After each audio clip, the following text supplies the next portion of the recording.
Akua ba edeba ye kase so ene ya wo anwumre ensem bebrese se o man Ghana mu na de esi esefata se yedi ho nkomo bi na samufo abo ni nyina no ya wode amame amede bremu Oyerepa TV okumase adumu asantemantam mu na kase etwa ne ho free TV so a enam ye social media handles ahodo ni nyina so Facebook Oyerepa live wo like ya na wa share na obi nso atumi enya bi ahwe na watie bi YouTube nso ubenya yen X ene de aka nyina ye wo hono ebi ensema edi bremu anwumre yen kwere de makotene bi mra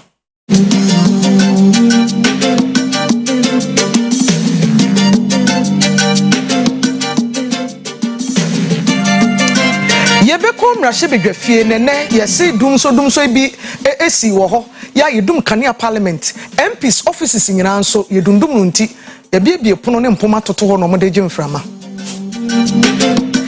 Krobia Santikotoko hini etu anamo enede ya kokokwa ya resabia hodo bi wa santimantami mu akohwe sede mpuntunuma ekoso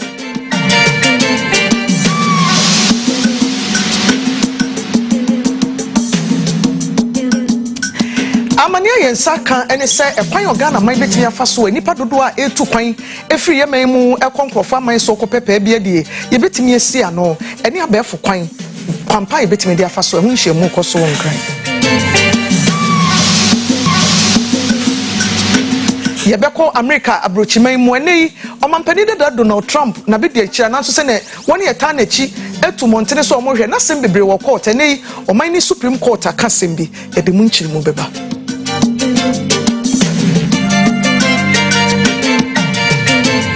ensem bi atiti seye ene abo ano ayede besomo agudie nsem ewom enigedie kase ewom adwade ni sikasem ni nyina ka ho ene nkrofa man so de enso yabo ano ayede ebesomo yefa sedama the young ministers a juma ekoso Oyerepa TV so udo obi wom na hu mofra no de obo ne homode a koso ato aba efama no ye ka mu se virtuous men so yesi busum efoforo mu ekina wo mafi wo mpa ebo na se ene ya wo ekina fie memenda obeba bewie wa ha se de wo ne dada busum bia chief abna kwatema nso ne no uguso a ekoso Knox Hotel ye wo Kumase bo by Electric House de wakofa nkaneapa ene ho mpempra ne nyina aba nso wo se nka so wo ye fiira na opebi ato a to anamo bra na ubeje papa ne bo nso edafom midin ede Akua Asiedua yemfa bre ne yemfa kase ne nchiri mu entom so Amania ene de yen sake free oman mrahye bedwam edi adanse ese esum ena eduru mrahye bedwafo ene parliament chambers ho yedum nkanea sarana job 600 eye baby a MPs omo offices wo no eno so yedum nkanea na amania yen saka eche se ohyew ene ehuhuro yi abenti bedu MP fo ni nyina biebie yapono ne empoma gugu ho a omo hwesem frama ebefa mu bie na de ekono yisi gi se enye dum so nanso de bia yedum nkanea ebrebi achi ni asan aso nti na ye de en yenko mrahye bedwam ni enkotie de course hobi Light is off except for this chamber, and I don't want them to pretend. Some people are stuck in the lift. On the 5th and 6th floor. In fact, I just came in because we just got the fire service people to try to get them open the elevator, and it's very serious. And I think this house, before we continue doing business, we must know the crisis we face. From the office, I didn't experience that. I don't doubt you do, but however, Honorable Bua, on such an occasion, the first point of call is the Marshal Office. Yeah, so if you have done that, let's all as leadership continue to ensure the needful is done. No, that's what we should do. I think we can go on with our debates. Why the needful is being done? Parliament know what is happening. I've already informed the Marshal and those that are important to know. I just came here to let members know for their safety because I care about them. Now, and I didn't come the Electricity Company of Ghana, at the Abato Ghana National Union, say a cabio Mudia Sombo, 23 Ghana, 23 million Ghana cities are National Ghana de Isigino. So one tia, Umechanium Canianimu. Na and National Ghana, a show my section Asia, Mugusa, or Mudibeti, a state of nation address, no, Anna, Racope, Edem, and Yamcanian Dumia, National Ghana, a Bunkam 5 parliament. So now, and watching I say. edi enti na ema ne ba sa ehwehwe mu no ma che se nkomo ne se ade a isigifo ana betwa parliament nyam kania mu ukoba bia emrahye bedwafo no edi omo offices nso so a ade a ho nyina so nyam kania no so edum ni nyina wo ho a emma nipa mi mukura eka eye lift na se elevator ne mu a di be ensima makomako be edu edikodu nu mu a ansa na yetumi ayi omo afiri mu na me ne wo kasa de nya ade a mpanifo a wo mrahye bedwafie atumi ne emrahye bedwafo nsam trofo na nsam trofo a wo mrahye bedwafie abon komo mi ahu se bia ampa omo de ka na omo de ka nso so ase no mbeyem ankomo ya atete ne se emrahye bedwana ya na adwen se omekwa kwoteka ne so di se de be ya omonsa beka anyamkane a no matum de omudwuma no kasa idie ya de a plant na simple generator na parliament eyusu emrahye bedwafie a omode nya anyamkane a de omudwuma organ emrahye bedwafie Imano Kweku Ansa reporting from Parliament House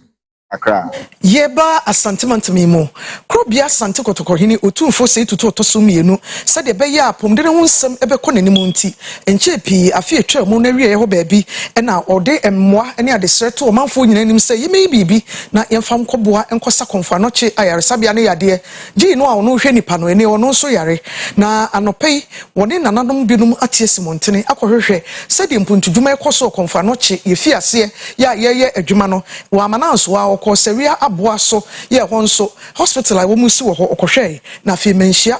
government hospital ye no de woni feature eno so sokohwe se de apomde ne ho nsem esitie go for the nim na odi ohinechi amane ode bae ni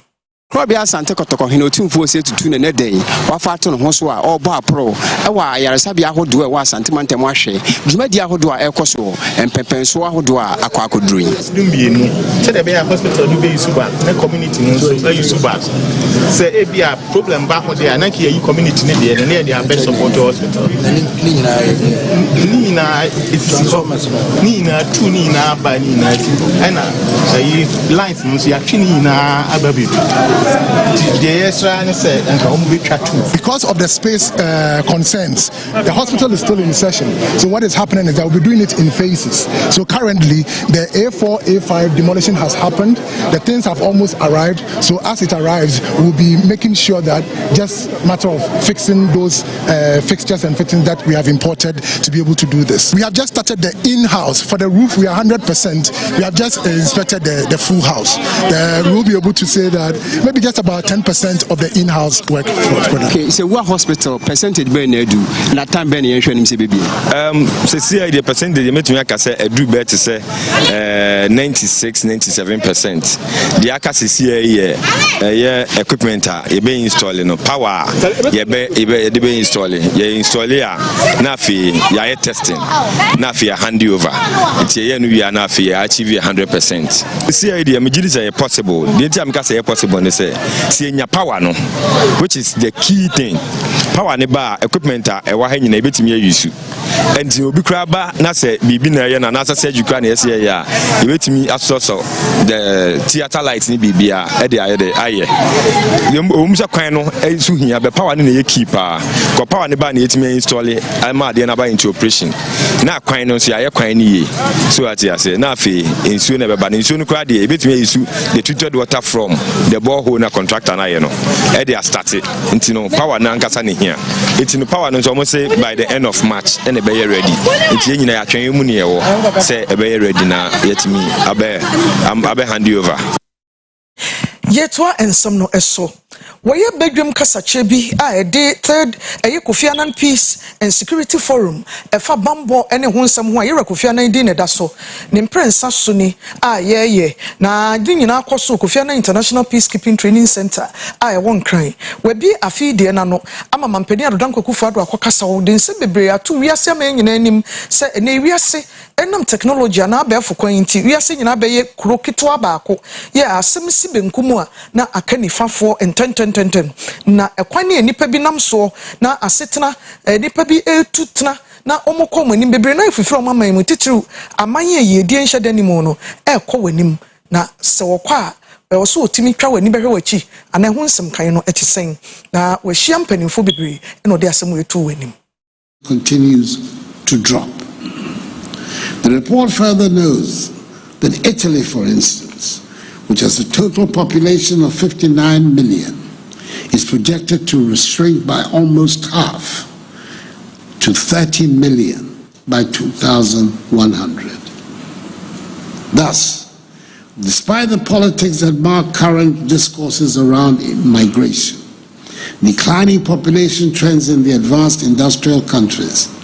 is forcing increased demand for foreign workers to enhance the long-term viability of those economies. This does not, however, change the fact that more people in the so-called global south are seeking to leave their countries than states in the so-called global north are willing to accept. Meanwhile, the demography of African states, such as Ghana and Nigeria, are largely characterized by the phenomenon of the youth bulge, forcing the need for greater job creation and broader opportunities. The multiple benefits that accompany cross-border migration, such as remittances, knowledge and skills transfer, have become potent forces for poverty eradication in low-income countries. The benefits of migration cannot be optimized, however, without reducing the multiple costs that attend it, including the brain drain problem and mass exodus of critical personnel that include doctors and nurses to rich countries. At the national level, massive rural-urban drifts are depleting our breadbaskets of their essential manpower requirements, while the surging cases of farmer-herder conflicts have become a major source of conflict across West Africa.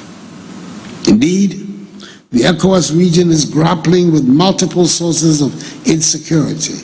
that include violent extremism and democratic reversals.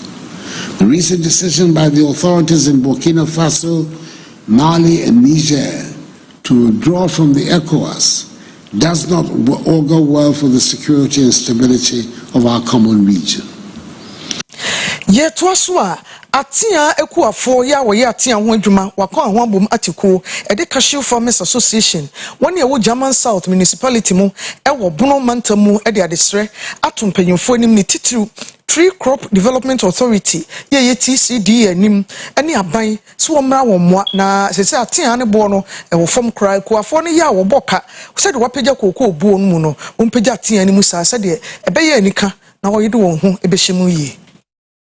Oman chichiriye bia ejina wonu mabunu so eninti ayensem kan ya bi da ho se empanyin eto sano na ebe mabunu die mu ene se daachi bia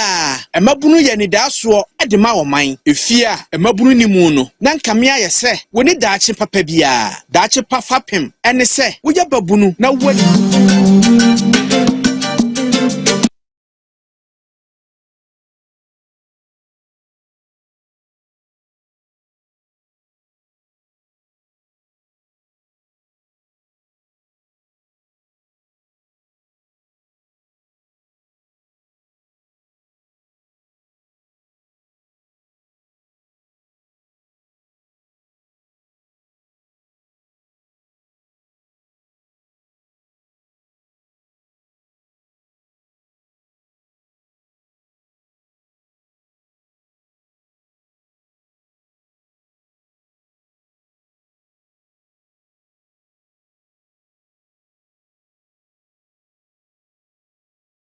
Cashew aduaba ba kwa yedua ewo man Ghana mo ni tiriw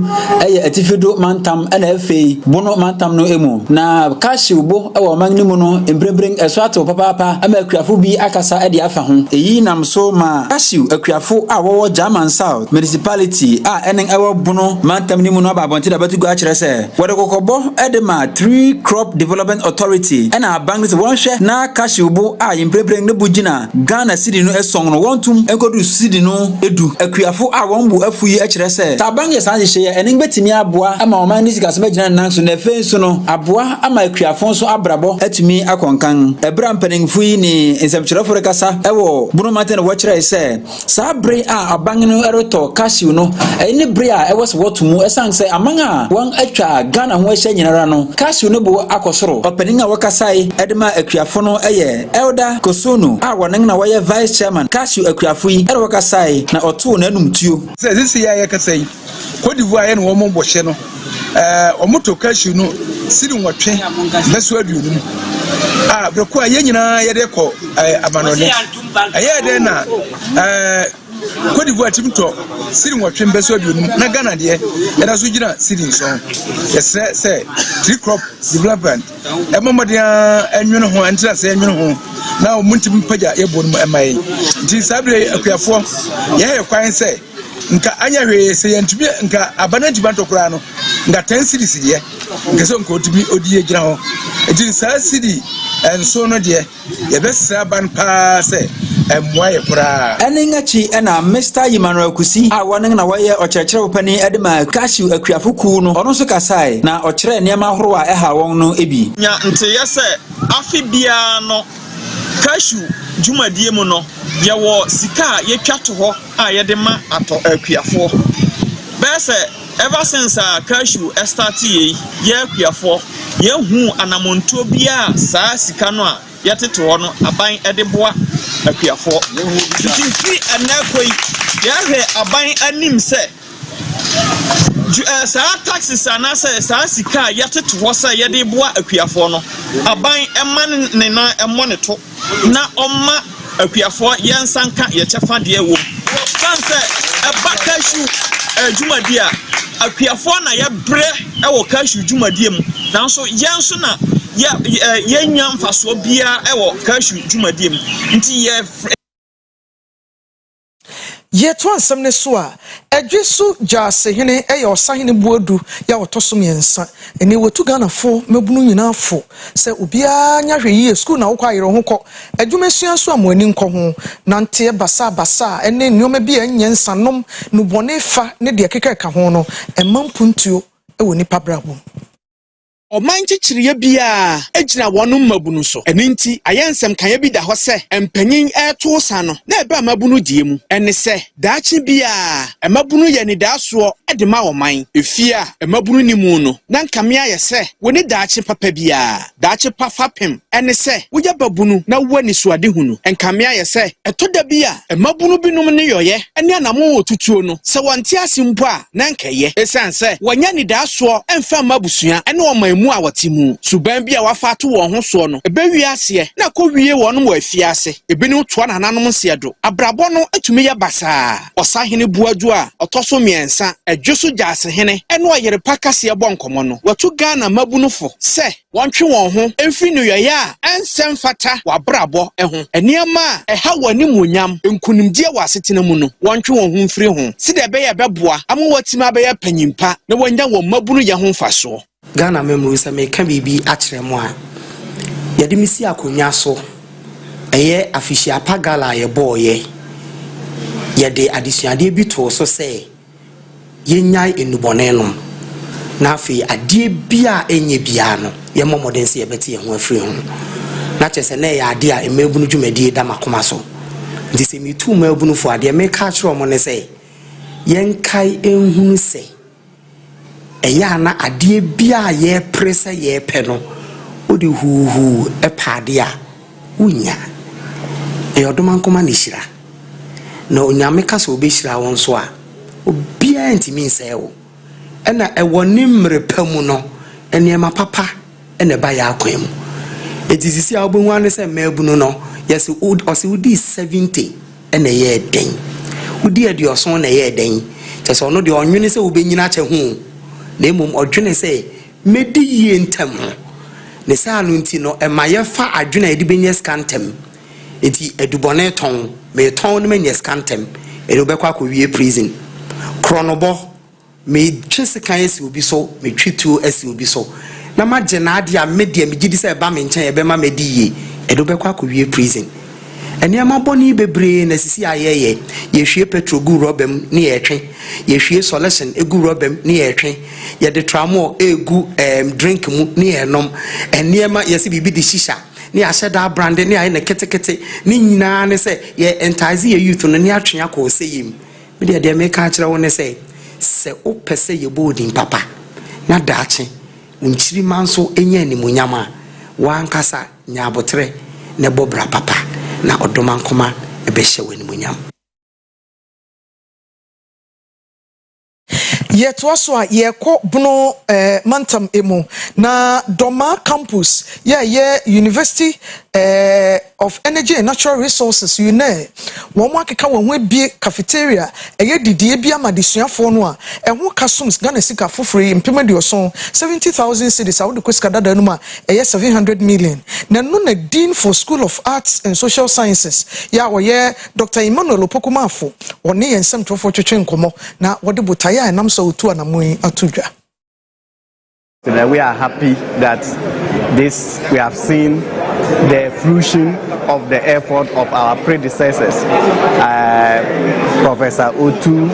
and the current Vice Dean of Students, Professor Bano. They initiated the project in 2021, and we are happy that the vision that they had, today we are all seeing the benefit for initiating such a project. We are happy because as part of our mandate as the Office of the Dean of Students, we are supposed to make sure that we have a conducive atmosphere that is for our students to be able to strive, to learn, and then to be able to perform well. And so providing this facility will be one of those things, those milestones that will enable them have a conducive atmosphere to be able to learn. So we are happy that at long last they have finished and they've handed over this project to the university.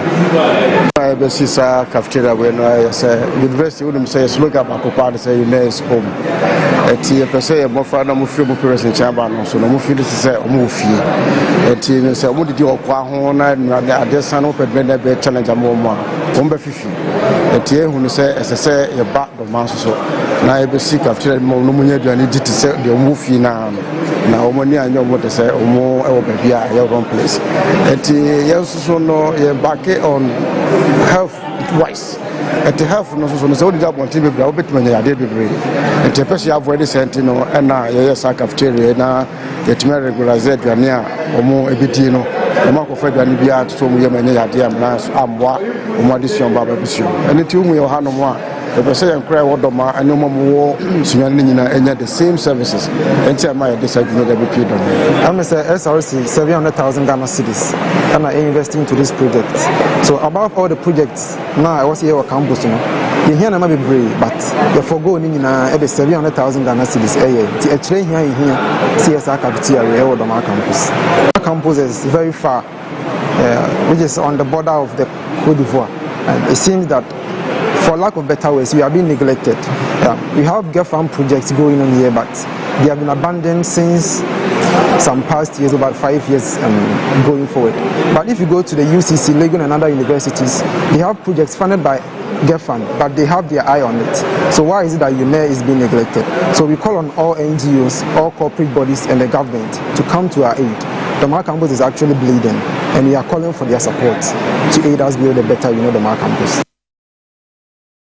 Ye to so akonfiefi mantam ye kobreman esikuma abrante bia wodi mfie aduonu nan ya wo se wotete ahanuro na ye ka ne native doctor no ebi na wo san ye reporter ema onua TV na TV no obaso a ne din a wode ba ye John Awila breman esikuma prosifo ache no ni nyina no ne se wakotutuo akwaji obi ka abo drobani ne krono de aka ho na yeso oforo ka no wode timu sa ye numdwa wo se so ye sempa o wo so ye Captain Smart reporter one na ye adwuma oka ho bi na Captain Smart adwuma ekoso pa na ye se nsem de oka bi na ye nsem training ka chiba Kofi Ben ato nsem nyina no a ba bia brante Awila igina ene da prosifo aka che ne Kofi di ye ka chiba edi nkomo na wa kire ne o mani so de ache Kofi majo na branti Awila oye onua FM djuma ye ni ampa onua TV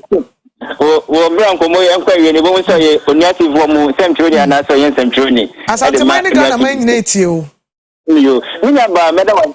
dey kan edit to Oyerepa TV for any no achafo any no eno kwem wo February bottom ni da to eye minu na ye ne ntie taxi driver bi oye na djuma e wo achiase etumi babonfo bi high ne se omo edene blablabla esikuma ema ekwan so no omo etumi echi taxi driver ya ni ede Ismo anane etubekye okwan so edada no ebo de people ne petu eje ne sika eje ne kaki eje ne kapi person na edigan here na wo bra breman esikuma aposifo etisase ni one more antenna from one more a year, Mujuma senior senator. Now, if you had last week Friday, and I put the photo to me a portrait, a branch here, the day Eddie John Awula. Yeah, do one at the friend no Nana Abeku. Or no, a man will say, yet to have a go at the Asaya, Nigu Media Odin. I put the phone actually, no, not a car, a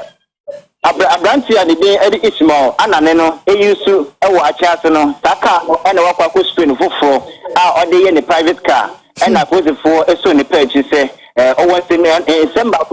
Ebisa, Oyano, a post Wakachi, I put the 4 and the cookie for Makachino. Or the trajectory, Mr. Ampa, that a woody sema, a so a war, a Breman, a shoko, and a waiting mother being black commencing say, taxi driver beer, you're born if nip winning the 2, and then a car, and the sicker, and then the license if in seminal. I honor an Abukuno and a goodie, sir, and I'm brass seminal, and in the positive for a genus and the Akachi. Now, Andrada, and a Manchester Circuit Court, Akua Asiedua, Nana Abeku, our Fisher, here the 9, our design Magistrate Court, Akua Asiedua, a coordinate seminar, almost every year, no, where judge, you know, at the bar and say, who share a year for 1 person, a branch here, John Awula, do not have an Abeku, Akua Kodino, a Kamako say a robbery, any murder case, and almost actually at the board 9, prepare me no Cassidy. Magistrate court no etumi ahye se John Awula etumi onkwada efisiase efisia mako agiasa na onsanso enchia sikaboti na 6,000 Ghana cedis na se wentumi enchia and the bako efisia no bako ediokron 90 years 90 years and onko efiase efisia no bako 90 years and Coffee Mebo sika sign ya de ka fine sign ya de ka asotwe ne ho no 6,000 Ghana cedis 6,000 sika dada ne 60 million. Yeah, 60 million. Wenya eno kwa de ne 60 years na ka 30 ne ho no. Yeah, eno kwa ne 60 years na 30 years no. Wow. Onko ye dwumaden FM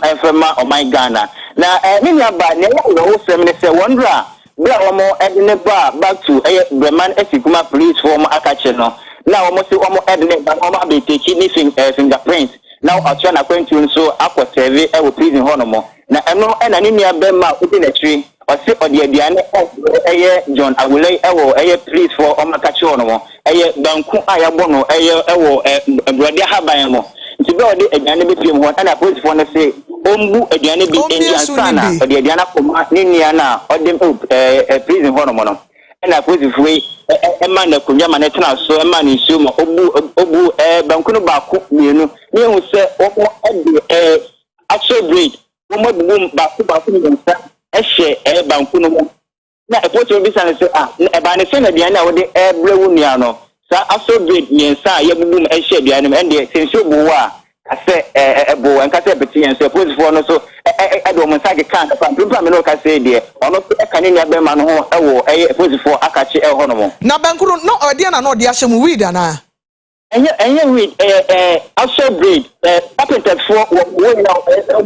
special ponders for no use. Ah no sab blade you know for the bed then fear. And to say a dianemo the dear bet to me, I couldn't bet to me at your ne kidney anyway no ti ebetumi amana wuntem ti obepa asem e dia ma eposi for mo ebrema esikuma ho no mo I see na onua TV link no a okan ne Captain Smart din oboboye no eno e wo he e wasem ne mu ni na ba ne ko ba ele se abrante no esi no bohu ne se onam eye esikuma do bemba commenting ba no mo se oye onua TV ko obo to reporter all news edemo mo one day na onua TV mo wepa owo eye kasua ebe tu no ewo esikuma ha na mo no bizan so ekwanda so na onamo yasa wo bukok ni ade no and when ya anotem bia ebua enti na ya wasare our reporting ema oniative kasua no e ka chere nse onye oniative from reporter bia on sene a story and from Captain Smart bia enti sa ensem na oka no ensem tro enukre bia nim now sanse we na etuja wo bra no onne taxi driver no efi achiase Breman Esikuma enkomma now onne no edu o ped mo se oye sem true me or report edma on papa I see. Sana oh so in Babone. I see. That taxi driver no and it's the same no can say there doctors force to me action no ama to me ecofi na you and any back to me asay yeah, that's papa Kofi. Say asem ni nyina na wabɔ ne tofa de amaye no. Nti na ye kasa abrante no a ɔno sɛ ɔyɛ adwuma wɔ nua TV no. Ye so nkɔda fiase mfie duasa. Na ya san fine no aka ho. Fine 6,000 cedis and so wenya ye di mfie duosia 60 years beka ho ama na kodam 90 years. O firimu na so befia no de ayenyansesua. Ebusanfo ye da so agina mu mfimfi mantan na ye kɔ adwuma ko. Na ohini a wo adwuma ko eye okukuduru Kwame na hama ababio eni wakasa de adestrato abanyanim se freedom of speech obi afa ahudi a wode kasa se de opɛ enam democracy ayese ye ho adwuma o man Ghana nti ene mofrɛ mu mpanyimfo kwada bie sukonoma obi na no ano odi pani atem se wo ye ohini o se wo ye osofo o amanyofo na bi nso edi mu ntintimai papa to no de ni famu no company fun freedom of speech ni free your constitution nim ni afa buoma nipa said an entity enete enkane no na woni yensem training nana mankata ene di nkomo ewo adwuma kwa hemfie is not averse to cases that are resolved at home. Okay, so it is permissible where in the community two members of the community have an issue and opinion leaders, nananum and elders can settle. That is allowed. But the kind of case they settle must be that case which the law allows. You cannot settle defilement case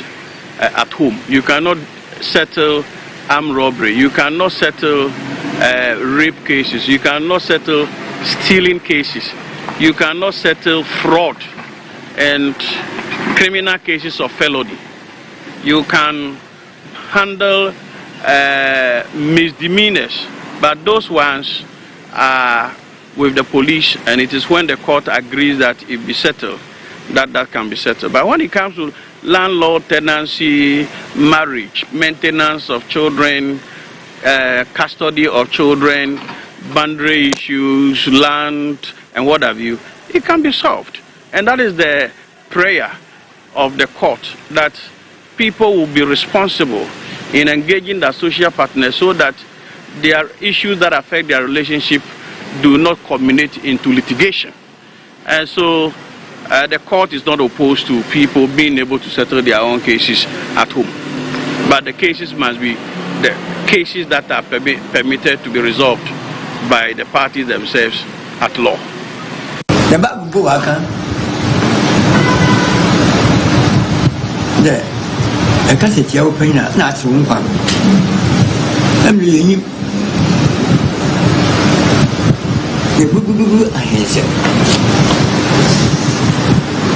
And maybe I would about the freedom to speak or freedom of speech. Where do you come from? You were a baby, it's here wireless.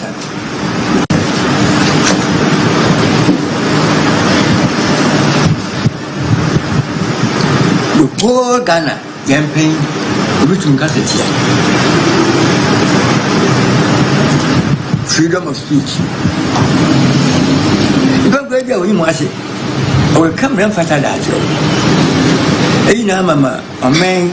you must say, my baby. In Kano, Yana, or cancer, them, Canada. The book me a chance of Shanapa, a couple and me, every book on it. No, on my knee, and she seen any mushroom drinking. No, I should come out that. Disuni dada fubi ya okọ bodi MA basic school ehọ no wie school ena na wusu bempa ene wakeka ne ho akoya adoye amani school yi menam so ode ama ne nuanom nkayefo ne obia ese bibi eto wonsem a ne wetwa wani akohwe wonchi waya amane a efe de bia no Nana Owusu Bempa ewie sukuu ewo Buadi MA Basic School afe apem ahenkron adwokron wotwe wokyeremu a wokɔ sukuu no na efie nyakura ahokyere ene dadwene a wokɔ mu abra wo sua ade no ɔkae ni ne ya na nani atete wɔkyerɛ sɛ owie sukuu no enam nani ade nti wɔtena afie miensa esanse na ne nuanom mpanyimfo a wosusu sɛ wani nya den no ena wɔtoa wɔn so wade sua mu enne ɔdomankoma to ne nsɛm waye ɔdefo wɔse de obetuma ye ade ama de suafo ɛwɔ Buadi MA Basic School ene sɛ obesi adankora miensa ade ama wɔnom saa de fɛfɛ a waye ogina so de atu emabunu fo sɛ ensɛm a wɔnom anyame ahyira wɔnom dada da bia ɛda wano a wɔka sɛ adwumaden ene masika no wɔse wɔno de enye nokorɛ ne yie di a wadie nyinaa no enye adwumaden bia na emom ɔdomankoma ena adom no ene nti obi ɛsrɛ bibi afiri ne bɔfo no hɔ a wɔnsrɛ potokasa favor ne bi ansa na adwumaden ne aka nyinaa aba abɛka ho emaburu ne de ena meka ye ne sɛ eze mpanyumfo no ɔmo nyame ahyira ɔmo dada na etuefo a da bia na hard working enye no nko a mɛsɛ sisu bio mesrɛ ɔmo bɔmpa ya mo nsrɛ sɛ nyame ɔmfa favor nka ho na favor nka ho a mo yɛ nipa 100 kura na okoto mu a yɛ nyi umpie obɛya akwa wo nipa 100 ni mu a sɛ favor na mba wo mo maso a bra sister sela obɛku ni uti bɛpempem saa enti eni kan srɛ favor ne yɛmfa adwumaden nka ho ne akomapa na nyame bɛyɛ ma me frɛ mamafo ɔno ɛna ɛyɛ headmistress ɛde ma Buadi MA School yɛne ne monkomo mu sa sɛ challenges pa wɔ ha ɛne sɛn Buadi MA Basic School no wo sɛ ɛwɔ sukuu no ɛwɔ kuro no mfimfin ɛno nti baabi meamea bebree wɔ hɔ no mankɔfoɔ tete bɛn yɛn enti nkɔfoɔ ayusu school no mfimfin ɛde aboboyaa ɛne pragea etwam ɛde kɔ ɔmu fie enti kaya challenge kɛseɛ pa ne sɛ kɛ benya obi a ɔbɛboa yɛn na obesi offense wall na ɔde agye school no ho sɛ de ɛbɛyɛ a ɔmu de cars twam no enkukunkum keji fo nkɔla na ne class 1 fo nkɔla na ɔmu nim nyansa no fi sɛ tede bi wɔ kora yɛ ma break ya na nkɔla ne di agora na cars ne bi etwam a ɛyɛ ade a ɛha yɛ pa yɛtimi nya the neatest school the best environmental school 2022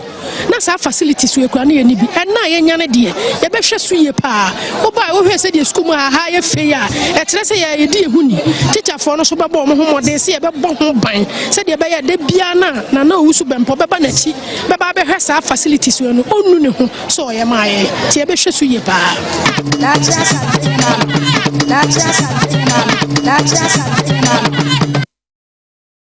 abusuafo uguso hwe kase e wo Oyerepa television so e wo Kumase ye de kase no kwa homegye mu kakra ye ton creativity ye ba Solomon Carter e the sports me ba beto aso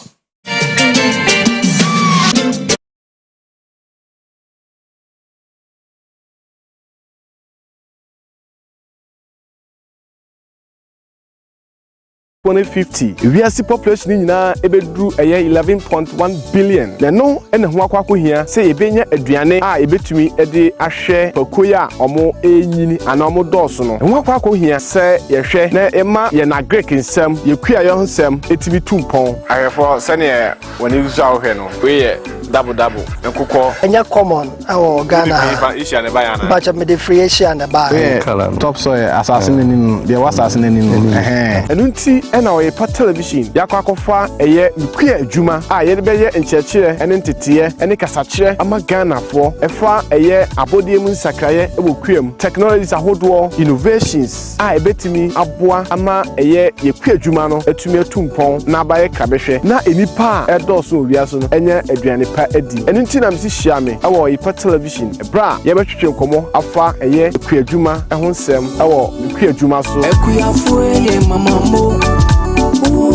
yɛda obia se help me change abusiafo yɛda mo asesa abrebia mokɔ so tai yɛchi gyina pa Easter said rusubio Easter de obia ni nte ya for the buckets ya Kristo Yesu ɛde ne ho bɔ ɛmaaye seba so de bonye ni bi sesa na wonya nkwaje a abofo nyina energy help me change dwumadi a yɛde sesa nipa abrabo sese yɛde adu chosen rehab center yɛya ma yɛnuanom a wɔn mo atonu bɔne mu ntentan na mmom ɔmo pɛpa sɛ ɔmo sesa na ɔmo bɛnya abrabo pa no sankrofo no ɛna Easter help me change ɛne wɔn mo ekodi abom ɛba sɛ obi nom sɛ no bɔne na wɔ firi mu a Safo ne tai didi pa. Eti mo adaroma. Ye hia nuane bi te se emo ne anwane macro. Semina ye di siniama na ntade. Ntade no mo adaroma ye hia emo no. Enuane a ye ne ye mamu ha. Seba se bi omo sre na nuane bi te se atosede ne ade no ebebu so saa. Omo nya ba bi nkura na free se omo ne fridge na esa iti mo adaroma. Ye koto sre mo. Electronics companies ahodo. Obi obedum Akua Help Me Change freezer no. Ye ni pe chidodo. Bronya ni mu Help Me Change ye bi. Sa wo pesa wo boy ya free producer. I was 0243555643. And now say Momo number no 0559468291. O sendi sika edinya eba eye Oyerepa FM. It's Sunday ya energy media ebas awia donko pepepe. Ewo Chosin Rehab Center Kumasi Ebuakwa. Help Me Change. There is a sign in Parabravo.